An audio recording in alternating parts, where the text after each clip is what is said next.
Halo Taja, Assalamualaikum. Selamat siang, selamat beraktivitas, selamat berhari libur ya. Jadi dalam kesempatan kali ini saya lagi ada di rumah libur ya. Terus selamat buat teman-teman yang lagi liburan ya, 4 hari. Jadi mulai hari Jumat, Sabtu, Minggu, Senin kita libur 4 hari. Jadi nggak ada kegiatan, jadi saya di rumah aja. Nah, kebetulan kemarin saya itu lagi lihat itu ya, TikTok. Jadi saya lihat TikTok itu ada postingan, ada video yang saya sangat terharu melihatnya. Sampai saya langsung komen ya, komen di statusnya Mbak yang itu ups TikToknya. Nah, itu dia menjaga pasien ya. Jadi menjaga pasien itu memang nggak mudah. Nah, karena saking terharunya itu kenapa? Karena Mbak ini tuh kelihatan badannya kecil sekali dan masih muda.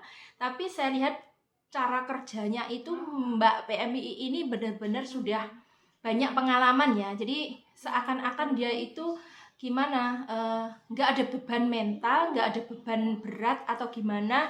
Jadi dia itu cara kerjanya waktu ngangkat pasien itu dia merasa dia sudah mahir ya, sudah menguasai bagaimana cara mengangkat pasien, bagaimana caranya menjaganya, itu benar-benar sudah mahir ya. Saya sampai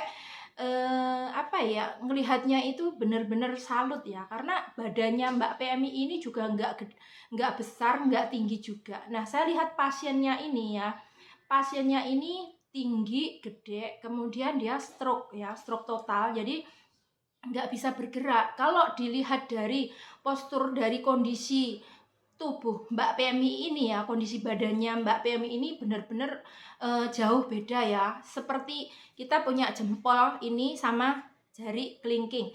Jadi perbedaannya sangat jauh. Nah, di sini saya ambil hikmahnya. Jadi saya bisa melihat kok bisa Mbak ini menerima job yang dikasih sama agensi, menjaga pasien yang super besar ya. Maksudnya pasiennya itu benar-benar gede loh ya. Ini saya sempat minta videonya ya sama mbaknya, dan saya juga udah izin untuk saya bikin konten, maksudnya ya. Saya udah izin tadi pagi.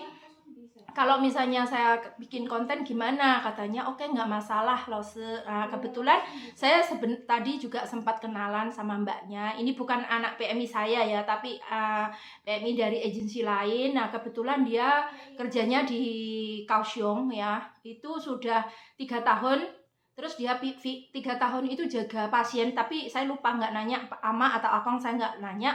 Tapi jaga pasiennya 3 tahun itu, kemudian finish pasiennya meninggal. Nah, kemudian dia ganti majikan, dicariin job, itu jaga Shenzhen ya.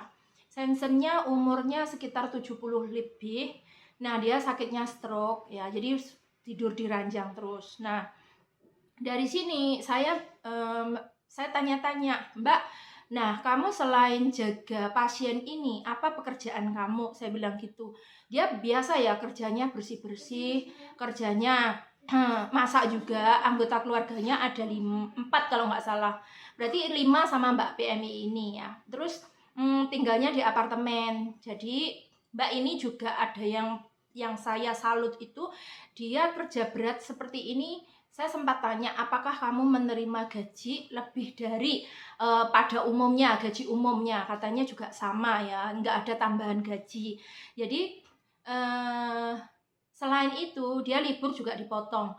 Kalau Mbak ini libur setengah hari juga dipotong. Jadi dari video ini saya mau kasih tahu ke teman-teman, ini untuk inspirasi dan motivasi saja buat kita semuanya, bahwasanya kita kerja ke luar negeri ya memang kita sekarang, posisi saya ada di Taiwan, jadi saya itu kasih masukan buat teman-teman, pokoknya semuanya yang ada di luar negeri, kebetulan yang sudah di luar negeri, yang pokoknya jobnya apa saja, itu kita kalau bisa harus bisa menjalani. Selain itu kita harus ikhlas dan mensyukuri apa yang telah kita dapat ya, maksudnya job itu yang kita terima, jadi kita itu disyukuri. Nah, kalau kita membandingkan, kita pekerjaan itu kita membandingkan dengan teman-temannya, oh kok itu lebih ringan, oh kok ini lebih berat.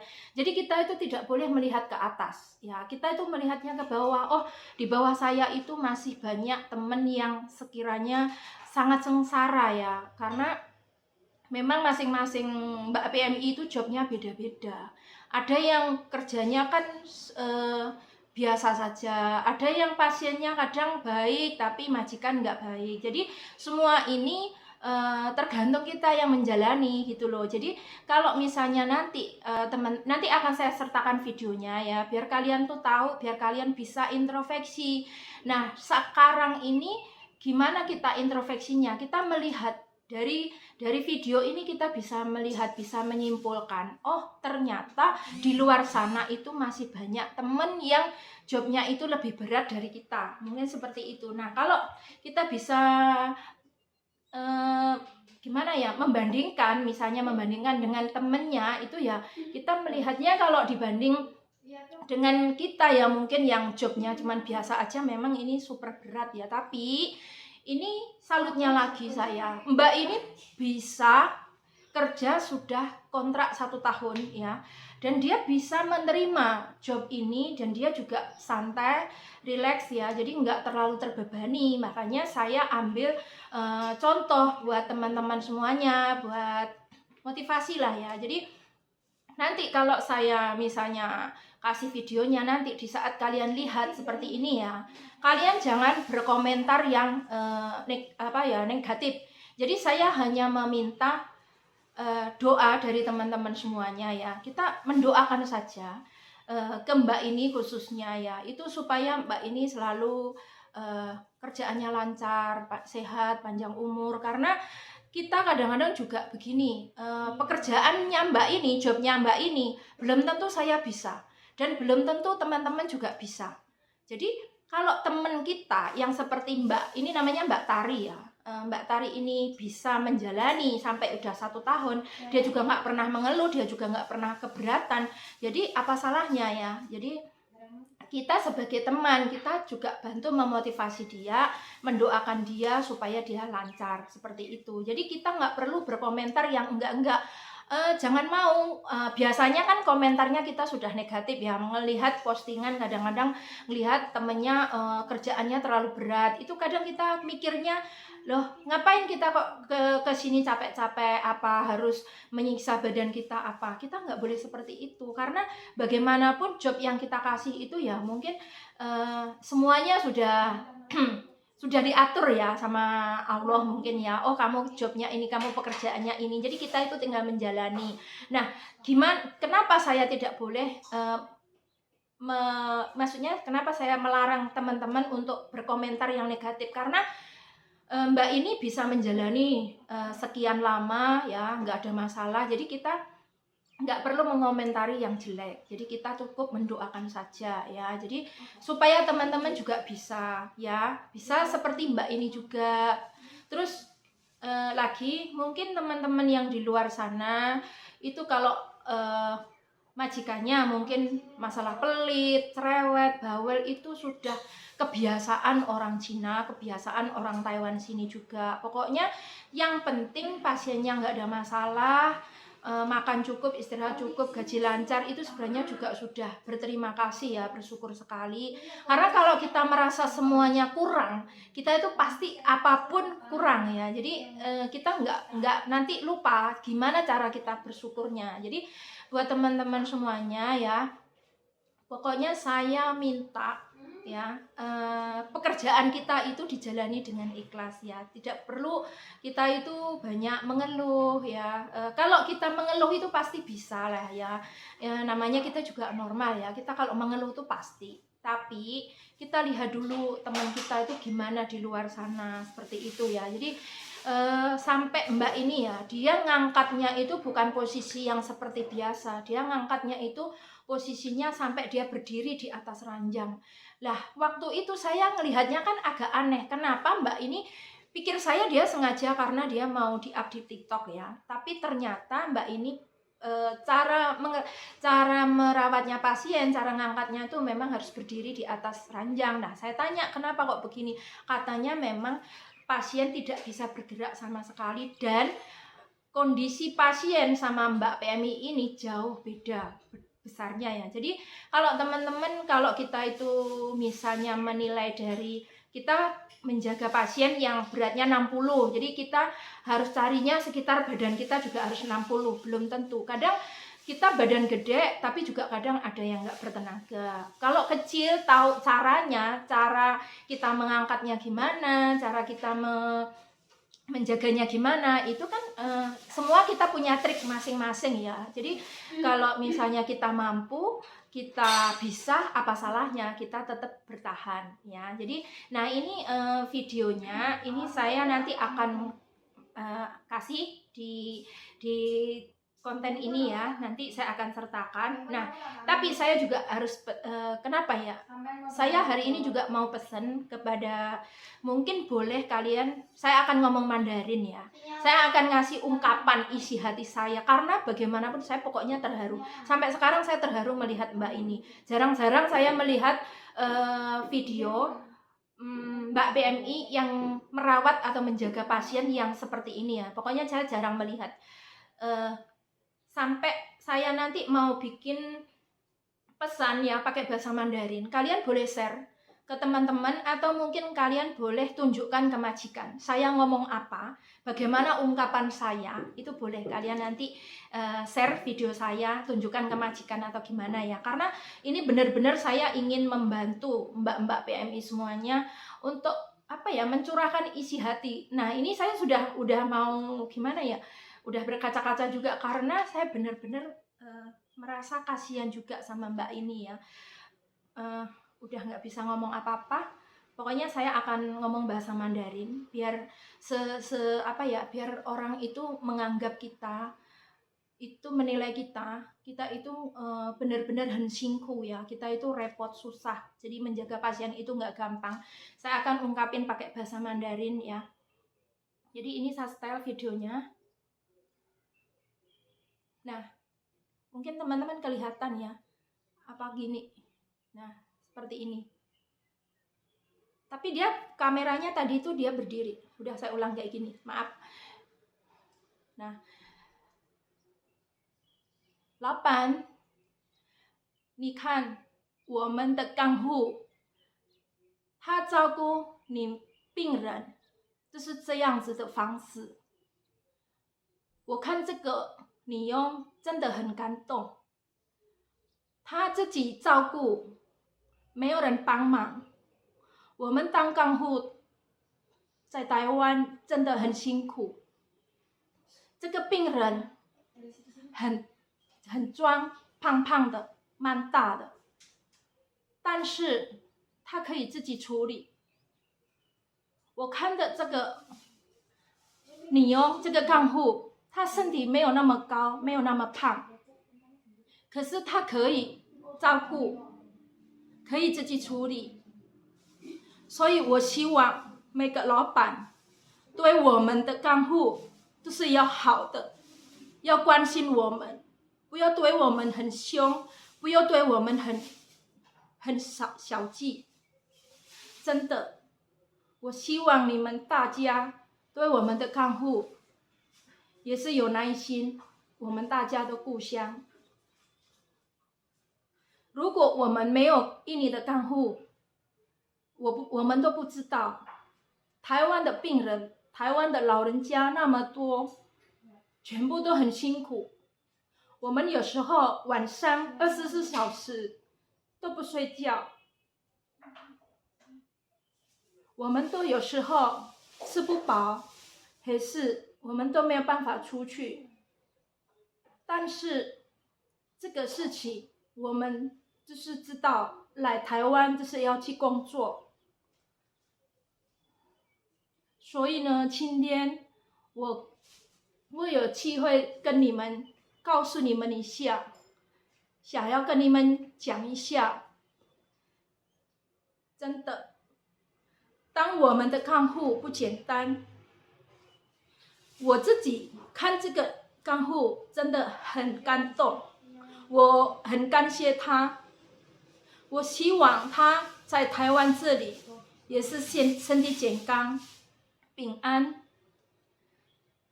回家以后，他成功赚很多钱。谢谢大家。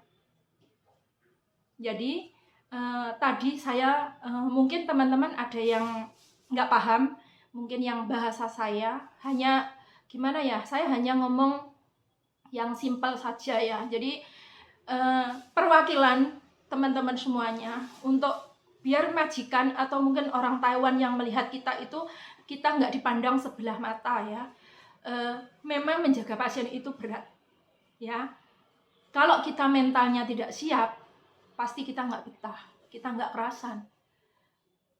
Nah, saya juga nanya sama Mbak ini, dia udah mengungkapkan isi hatinya tadi pagi ke saya.